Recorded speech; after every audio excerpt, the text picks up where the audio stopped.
Good morning. I'm Chris Fox. Welcome to day 17 of the 21-day novel challenge.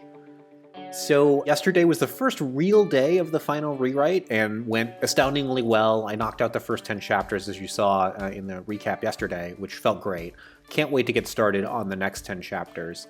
This morning, though, I had a little bit of a landmine that I stepped on that I had to deal with, and this really gels with the information that I gave you about the Pareto principle, because this is an example of an 80% activity out in the weeds that could waste my entire day, but I just shelved it. So here's the story. I have a book, as you know, called Right to Market, and Right to Market came out recently. The audiobook for Right to Market just went live this morning, and the audio narrator claimed that book on Amazon.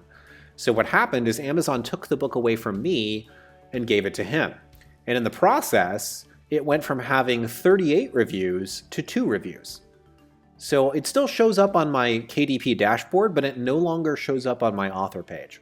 So I reached out to KDP, I emailed them and said, hey, here's what's up, here's the problem, can you fix it? And then I moved on. Quite a few people have messaged me on Facebook, via email, even a couple of comments on YouTube videos to say, hey, Chris, did you know this guy is stealing your book? Which is what it appears to be, so I appreciate the heads up.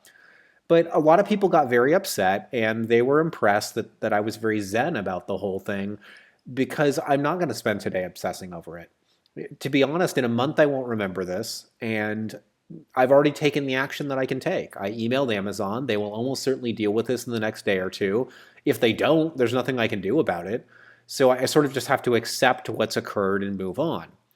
And this is a great example of where you can employ the Pareto principle. The most important thing to me right now is not worrying about what's going to happen with Amazon and my book. It's getting the next book ready.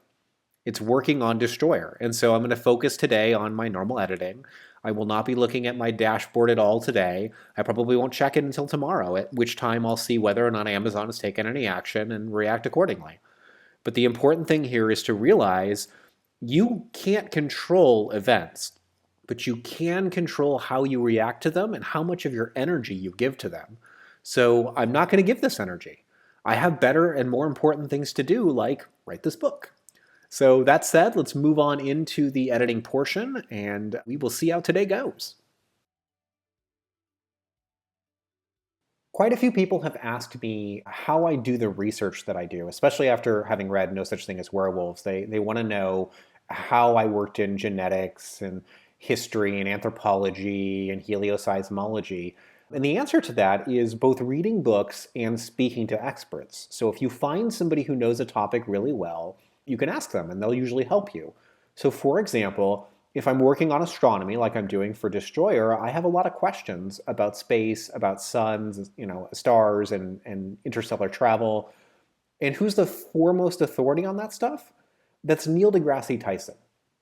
So did I reach out to Neil deGrasse Tyson? No. Instead, I spoke to Neil deGrasse Bison. Neil deGrasse Bison had a great deal of information about interstellar travel and how suns worked, and so he's been enormously useful in my process. And through the balance of these videos, you will meet more of the experts that I've consulted, and you can see what they have to say on the various topics of research.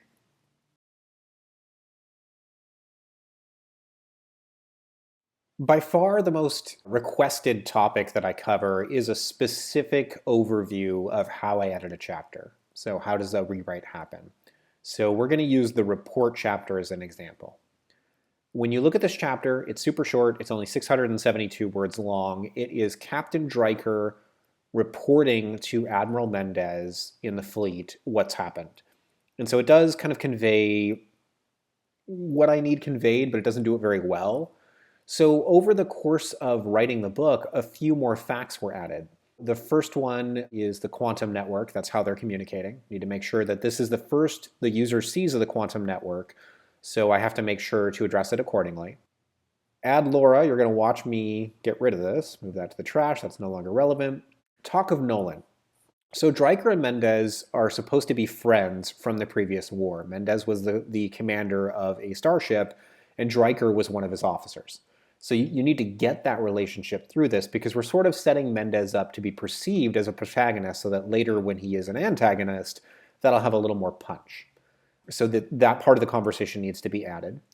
Mendez's appearance is not adequately covered because when I wrote this draft of the chapter, I had no idea who he was. Now I know, so I need to work in the cigar and the beard that I was using.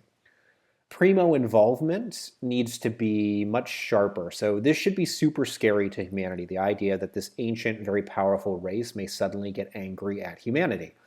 So this is something else I'll be tackling. And then finally, what happened with Nolan?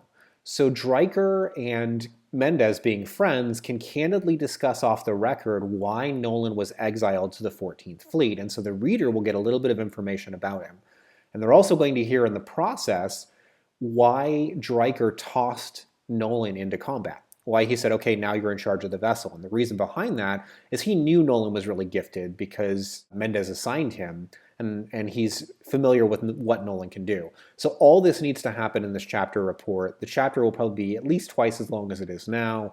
I will pick up the video after I've written that chapter. So you sort of see what's going into this. I'm going to go ahead and write the chapter now, and then I will turn the screen capture back on and show you what we've ended up with. So as you can see, the notes have all been processed and the chapter has been rewritten. It's now 1,412 words versus the 672 that you saw before.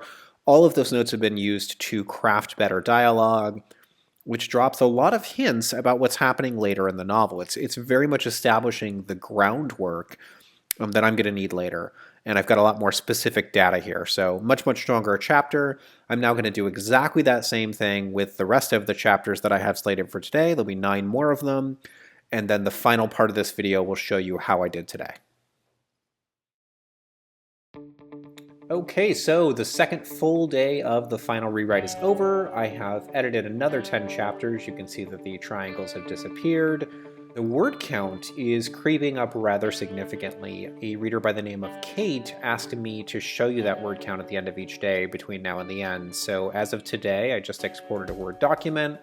We're up to 62,525 words. So the count is definitely spiking upwards. We've already added over 4,000 new words to this.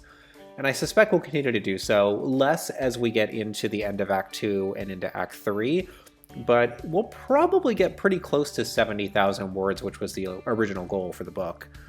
In any case, that wraps up day 2. We're going to go ahead and move on to day 18.